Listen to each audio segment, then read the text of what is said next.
أعوذ بالله من الشيطان الرجيم اللہ کی پناہ مانگتا ہوں میں شیطان مردود سے۔ بسم اللہ الرحمن الرحیم اللہ کے نام سے شروع جو نہایت مہربان رحمت والا ہے۔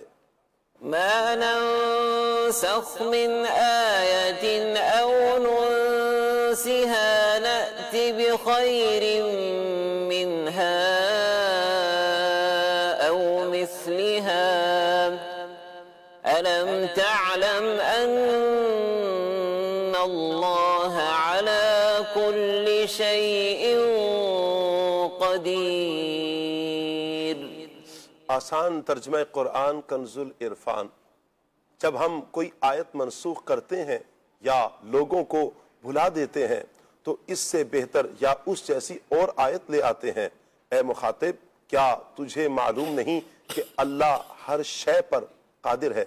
تفسیر تعلیم القرآن۔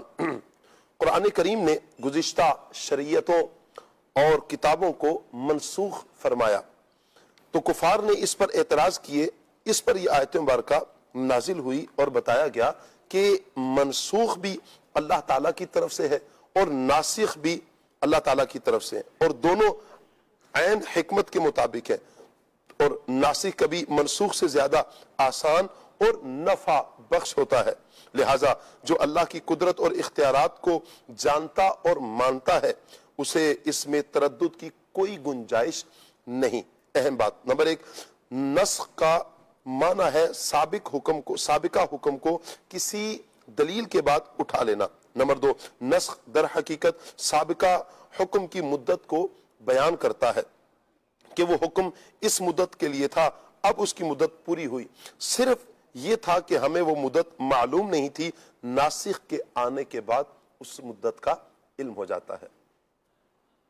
ألم تعلم أن الله له ملك السماوات والأرض وما لكم من دون الله من ولي ولا نصير۔ آسان ترجمہ قرآن کنز العرفان۔ کیا تجھے معلوم نہیں کہ آسمانوں اور زمین کی بادشاہی اللہ ہی کے لیے ہے اور اللہ کے مقابلے میں تمہارا نہ کوئی حمایتی ہے اور نہ ہی مددگار۔ تفسیر تعلیم القرآن۔ اللہ تعالیٰ کو اختیار ہے کہ اپنے ملک میں جو چاہے جب چاہے قانون جاری کر دے۔ سبحان اللہ۔ جب کائنات میں تبدیلی ہوتی رہتی ہے، دن جاتا ہے، رات آتی ہے، اور سارے جہان میں ہر طرح کی تبدیلیاں ہوتی رہتی ہیں، تو شرعی قانون میں بھی تبدیلی ہو سکتی ہے، اور یہ تبدیلی مخلوق کی مصلحت کی وجہ سے ہے۔ خدا کے تمام احکام اور اختیارات ماننے میں ہی نجات ہے، ورنہ اللہ تعالیٰ کے مقابلے میں کوئی کسی کی مدد نہیں کر سکتا۔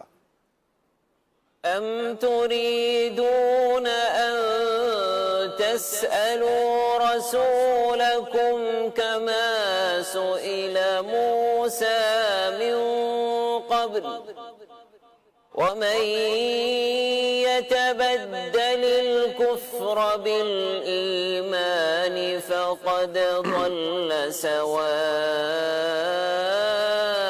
السبيل۔ آسان ترجمہ قرآن کنز العرفان۔ کیا تم یہ چاہتے ہو کہ تم اپنے رسول سے ویسے ہی سوال کرو جیسے اس نے پہلے موسیٰ سے کیے گئے، اور جو ایمان کے بدلے کفر اختیار کرے تو وہ سیدھے راستے سے بھٹک گیا۔ تفسیر تعلیم القرآن۔ یہودیوں نے نبی کریم صلی اللہ علیہ وآلہ وسلم سے مطالبہ کیا کہ حضرت موسیٰ علیہ السلام کی طرح آپ بھی ہمارے پاس ایک مرتبہ سارا قرآن لے آئیں، اور بعض نے کہا کہ ہم تب تک ایمان نہیں لائیں گے جب تک آپ اللہ تعالیٰ اور فرشتوں کو ہمارے سامنے نہیں لے آتے۔ دوسری تفسیر یہ ہے کہ کفار مکہ نے ہی دونوں مطالبے کیے، یا کہا کہ کوئی صفا کو سونے میں بدل دیں، سونے کا بنا دیں۔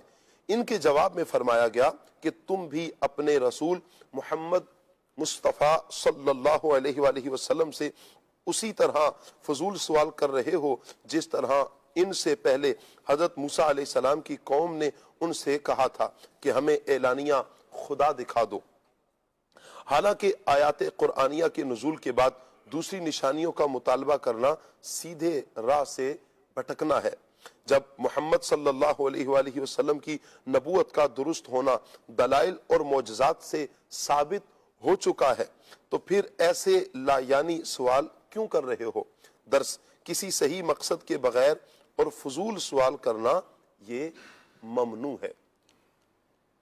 أم تريدون أن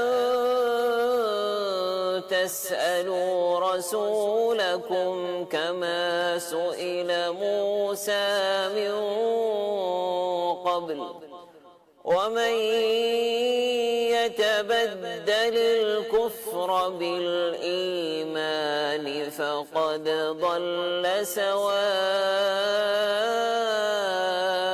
السبيل